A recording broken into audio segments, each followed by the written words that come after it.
you to go back to Washington and demand immediate oversight into DOJ and Elon Musk. Can we count on you? That's the question. Hi again, everybody. It's now 5 o'clock in New York. Republican lawmakers feeling the heat from their constituents being asked directly, quote, can we count on you when it comes to the deeply unpopular slashing and burning that chainsaw-wielding Elon Musk and his so-called efficiency people are doing to the federal government? That voter was speaking at a town hall held over the weekend by Texas Republican Congressman Keith Self. But she was not alone, not by a long shot. Over in rural Kansas, a Republican senator was faced with such strong opposition that he abruptly ended his town hall early.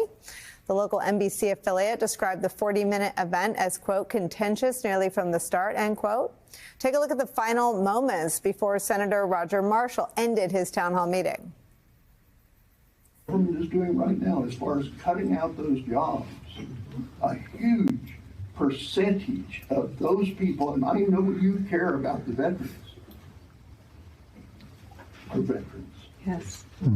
And that is a damn shame. Yes. Yeah. That is a damn shame. I'm not a Democrat, but I'm worried about the veterans, man. Well, I yielded to one of my elders, and I appreciate his comments. I think it's a great. I'm not going to, we don't have time for everyone to stand up. I do got 2 more commitments today. Appreciate everybody making the drive out, and God bless America. Thank you. We're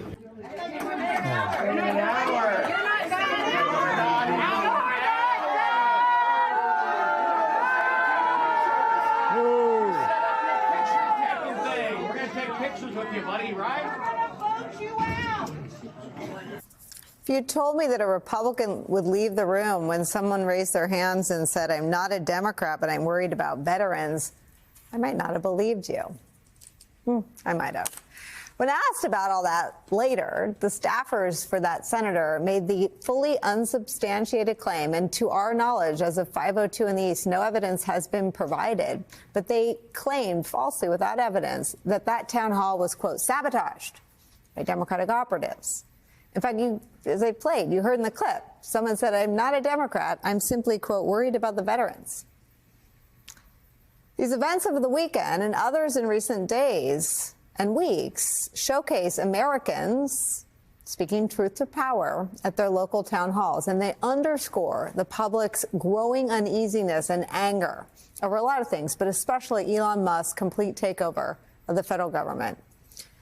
As for all those savings Elon Musk is touting, as we've reported previously, as the New York Times has been chronicling, those savings aren't always what they appear. Times reports this, quote, while George W. Bush was president, the U.S. Coast Guard signed a contract to get administrative help from a company in Northern Virginia. It paid $144,000, and the contract was completed by June 30th, 2005. 20 years passed. Presidents came and went. Last week, Elon Musk's restructuring team called the Department of Government Efficiency said it had just canceled the long-dead Coast Guard contract, and in doing so, saved the U.S. taxpayer $53.7 million. Quote, these are not savings, said Lisa Shea Munt, whose firm, The Pulse of GovCon, tracks federal spending. Quote, the money's been spent, period, point blank. It's where we start the hour. Some of our favorite reporters and friends. New York Times investigative reporter David Fahrenthold is here. He's bylined on the reporting we just read from. Also joining us, MSNBC columnist, author of the newsletter To the Contrary, Charlie Sykes is here, and distinguished political scholar, professor at Princeton University, MSNBC political analyst Eddie Gladsbach. David Fahrenthold, take me through your latest reporting. I know we talked last week when the Times, when you and your colleagues unearthed savings that weren't really savings. Elon Musk's team was in the process of eliminating those items. Do you have new math, and do you have new examples of savings that aren't what they seem? We do. So you mentioned that there were a couple of examples of where they claim to have saved more than $50 million by cutting contracts that had actually been dead since the presidency of George W. Bush. They also claimed $1.9 billion in savings by cutting an IRS contract that had been canceled by Joe Biden. So after we reported on that late last night, the DOJ team updated their data again, and they erased hundreds, about 1,000 contracts that they'd previously been claiming as savings, took more than $4 billion of savings they were claiming as of last week off the board. So the longer that their wall of receipts has been out there and the more scrutiny it gets, the less savings we see. The amount of savings they claimed on it has gone down from 16 billion down to about 9. Charlie Sykes, what voters seem to understand, and it may be intensified by this indisputable documents-based sort of accounting, forensic accounting kind of reporting, which is impossible to argue with or hide from, which is why Elon Musk folks seem to be changing their stories every time they're confronted with new facts. But what people can intuit in their bones is that indiscriminate burning down of the government is going to impact their lives. And what's amazing to me is if you'd taken a scalpel, you could have sold cuts and efficiency to a wide swath of Americans. You get 60, 70% of Americans who think that's a good idea. But they didn't even pretend to be pursuing fraud or waste. They are very brazenly, and Elon Musk does so by carrying around a chainsaw at political speeches. Their plan and their brand is to burn it all down. Country doesn't want that.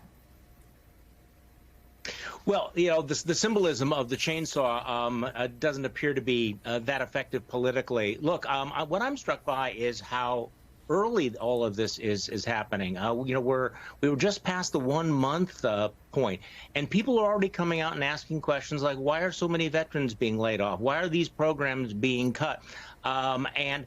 What you're seeing, of course, is that a lot of the Republican congressmen and senators have nothing to say because they've been cut out of the process, right? Congress has been reduced to potted plants in Elon Musk's slashing and burning. But I think very shortly we're going to find out how the voters really feel about the economy, whether it really is the economy stupid. I mean, we had the stock market in decline with the announcement of the tariffs. Inflation is ticking up. People's 401ks are going to look much worse at the end of this week than they were at the beginning of the week. And now we're starting to get reports about the cuts in Social Security. The one thing that I think most politicians know, do not mess with. And you have a former commissioner of Social Security, Martin O'Malley, who is saying, you know, these cuts could actually, and this is almost unthinkable in American politics, could interfere with the checks going out. So what you're seeing now feels like just a very, very small down payment of what will happen if, in fact, people's 401ks begin to crash and those checks are delayed. And given the sort of lack of discretion and prudence on the part of Musk and company and his team of guys who call themselves big balls, it could get ugly. Do they call themselves that? Oh, yeah. One of the guys, yeah, that's his nickname. So I quit. What could possibly go Twitter, wrong? A 19-year-old guy with a nickname Big Balls. I quit Twitter and look what I've been missing. Maybe I'll have to go. And I thought Dan Bongino was Joe Rogan. See, I've been missing all these things. You're going to have to teach me. Here's the other problem. It's not just that it's the economy stupid.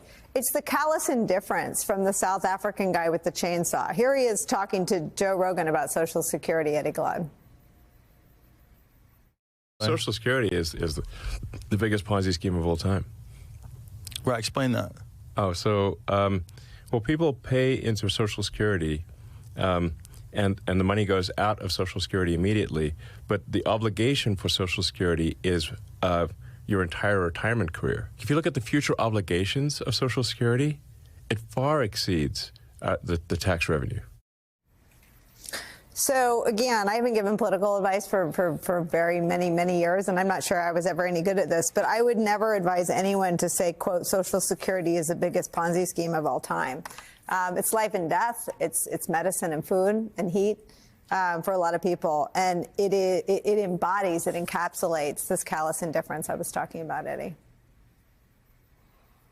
Absolutely, Nicole, and beyond the smoke and mirrors that David and his team reported on, this is a reflection of, in some ways, as you rightly note, a calloused heart that has no interest in the actual underlying values that inform Social Security. What are our responsibilities to our elderly? What are our responsibilities to each other? What are our responsibilities to the poor? And so as these folks bring out that what chainsaw that he had, right? He's giving no expression, no account of the values that are animating our responsibilities and obligations to each other that the government plays a role in executing.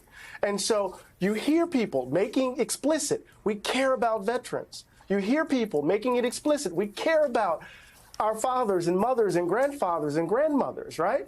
And so what does it mean for these folk, for Doge and big balls, wow, right? Going through, government just slashing and burning, Nicole, without any explicit acknowledgement of the values that define our way of life. And so here we are. I mean, you're gonna really undermine our ability to really express our responsibility for the folks who raised us? Come on, man.